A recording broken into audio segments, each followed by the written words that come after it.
Hans von Spakovsky here. He's been with us many times. Hans, how are you? I'm doing just fine, thanks. Good. Glad to have you here. That is the big prize. Nancy Pelosi's been talking about it. I've seen other Democrats pushing for it. The big prize is mail-in ballots. I don't want anyone to touch my ballot. Your thoughts?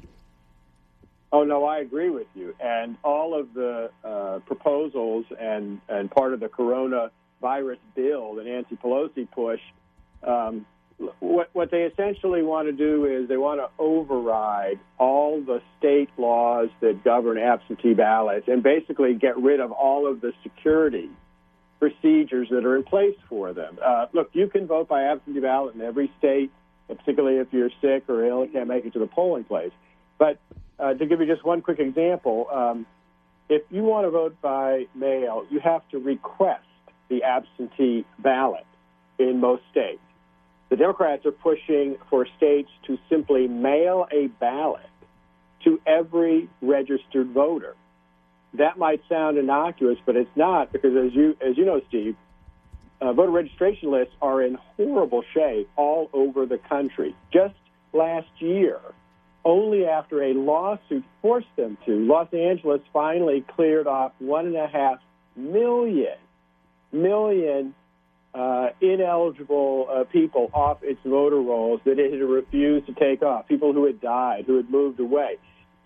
Under this kind of a proposal, if that hadn't happened, 1.5 million ballots would have been sent out and showed up at the homes all over Los Angeles for people who didn't live there anymore, who were dead. And you and I both know some percentage of those ballots, they would have been voted. Absolutely, and there's the problem. You know, you look at what they do in California, Hans. Absolutely insane that they will allow people to drive around with a pickup truck or whatever and pick up ballots. Hey, we'll pick up that ballot and this ballot and that, and we'll take care of it for you, and we'll take it down to the precinct. I mean, that's just absolutely awful. Awful. Yeah, Steve, anybody who doubts how dangerous that is, it's called vote harvesting, allowing anybody, including candidates and party activists, pick up ballots. Anybody who thinks that's not a problem, just take a look at the 2018 election. Remember, the only contested congressional race in the country was in North Carolina 9. The election results were overturned. Why? Because it turned out that a well-known political consultant working for one of the candidates was going around to people's homes to collect their absentee ballots, and it turned out that not only were they forging signatures, they were also altering ballots, and in some cases, they picked up the ballots before the voter had even voted it, and instead they filled out the ballot. Well, of course. Why wouldn't they? I mean, somebody has to vote, Hans, and, we don't want people to miss their opportunity to vote, even if, I'll fill it in for you. What's wrong? I mean, what could possibly go wrong with mail-in ballots? Let me give you another scenario here. The person picking up your mail, maybe they don't like the yard sign that I have for whatever the candidate is. Yeah. So the candidate that shows up in the mailbox is opposite of what they want. So those ballots just end up, maybe they don't make it all the way back to the post office. Just saying. You're exactly right. That would be easy to do. And look, here's the thing. All of the estimates, all of the predictions on this virus have it peaking sometime this summer. People are just disagreeing on when it's going to happen. Does everybody here think that we really are all still going to be home on November 3rd?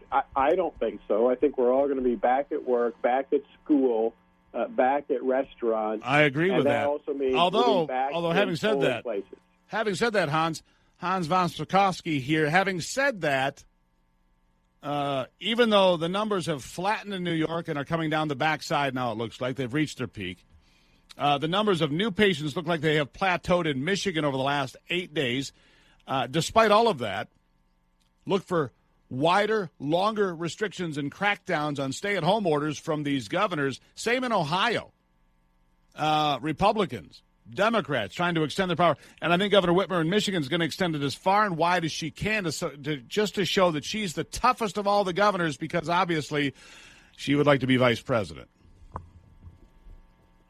Yeah, that's unfortunate when politics is interfering with making actually smart and intelligent choices on dealing with this health problem.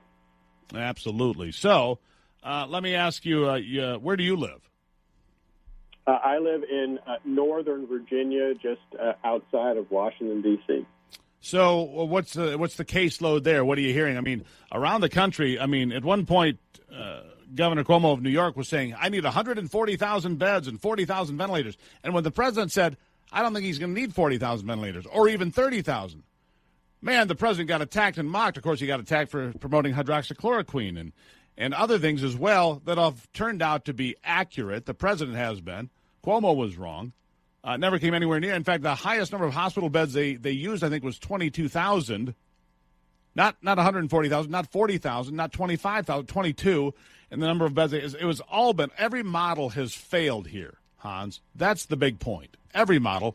And that's a problem. Yeah, but doesn't this sound familiar? This is like all the models, the computer models of supposed global warming that have all turned out to be totally wrong.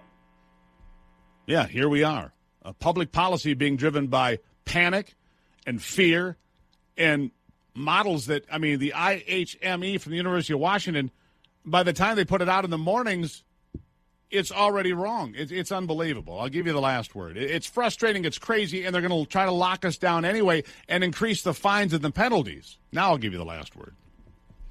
Well, I think all of that needs to be balanced out by the huge damage to the economy that's doing, and the fact that I think a lot of people want to go back to work, want to go back to school when they know the chances of catching this are slim to none. Yeah, slim to none. I think there's a rising anger, actually, Hans. You know, we saw more people out on the roads yesterday. Our stay-at-home order came 2.5 weeks ago, March 23rd. And there were more people on the roads yesterday than all the previous days combined. I think we found a point in which people say, I've had enough. It's at about 2.5 going on 3 weeks. That's what it looks like to me. Anyhow, greatly appreciate you being here. Sure, thanks for having me. Always good. Hans, always good.